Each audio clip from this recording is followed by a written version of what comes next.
Thoubal District Administration na Shinduna Hufutara Taruk Suba Republic Day ge Thouram ngarang Thoubal da LEIBA CHAOYAIMA Higher Secondary School ge ground da Pangthokhre Thouram aduda athoiba mithunglen oina saruk yakhiba Thoubal District ki DC Ahan Them Subasna Leibak asigi machu ahum gi firal chingkhatuna Thouram hodokhi Thouram adugi saruk ama oina tongan ba contingent kayana saruk yaduna Pangthokhiba mass pass ki parade commander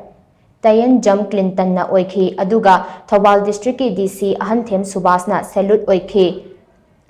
pikhi mass pass aduda saruk yakhiba contingent kuntaret ke manungda Manipur Police Home Guard VDF Mahairoi Singh NCC Band Party Cultural Troupe amadi Indian Red Cross Society Thoubal branch ke contingent sing yauri Thouram aduga mari lainana Thoubal District ki DC Ahan Them Subasna hai district asida leiriba lenga ki loishang singna Amana amagi mateng pangnaba amadi civil society organization singa khusamnaduna amato oina chatminnaduna lengakna piriba chawkhat thaurangi scheme sing ase mai pakna chathari masina maram oiraga district asi chawkhatpagi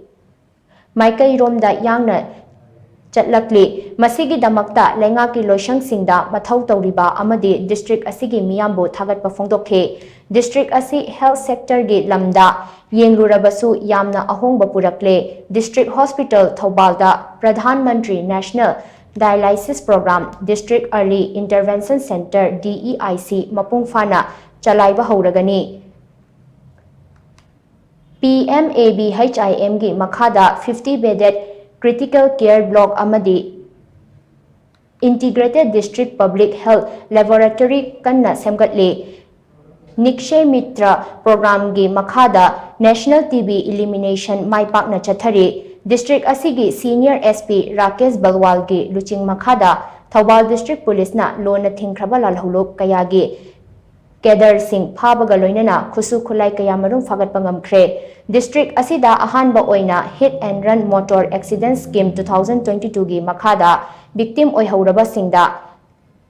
kanaba piba ngamle Mahai Masingi Lamdasu District Asi Mangjing Tharakli Government School Singi Mahairoi Singh Pass Taubagi Chang Hengalakli Sports Amasung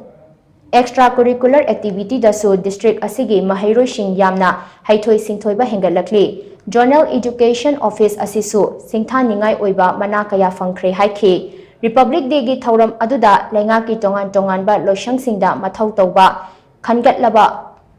Mathau ningthina taubasing appreciation and commendable certificate piduna pukning thaugatki loinana mass pass ki makok mathang taraba contingent singda mana piduna amadi saruk yakhiba singda certificate of participation piduna pukning thaugatki ngasigi Thouram aduda district asigi senior SP Rakesh Balwal ADM Thoubal B Lokeshwar Sharma District Asigi SDO, SDC, DLO, official amadi staff sing loinana District Asigi Miyamsu Sarkyakhe. Pradhan Mantri Awas Yojana na cover tawdaba yamna lairaba yamna awaba phibamda leiramba mioy ahongi ekoina yum sajaba ngamjaki loinana miyamgi numit akoigi public grievance day Ekoi amuk January yang kuina ekoi law and order sina pamudra matungda ekoi every first Saturday of the month ekoi miyam gi numit tongena lep ki badui matungina ekoi ngarang handagi ekoi January gi dagi hujagre masida grievance adu yam lakpodo ekoi jam chawthokna haijage ayamba problem ekoi na ngambagai solve tawjare example oina pizarabada wangjing lamding gi thakna ba ising phangamdabadu grievance de numisida lakpadagi PICD ga thanabadagi hujik pipe tingba loidana athuba matumda ising tharani aduna miyam gi numit asinasu public singi grievance solve tawna bahonabada achauba kainoma oiri haiduna ai thamjage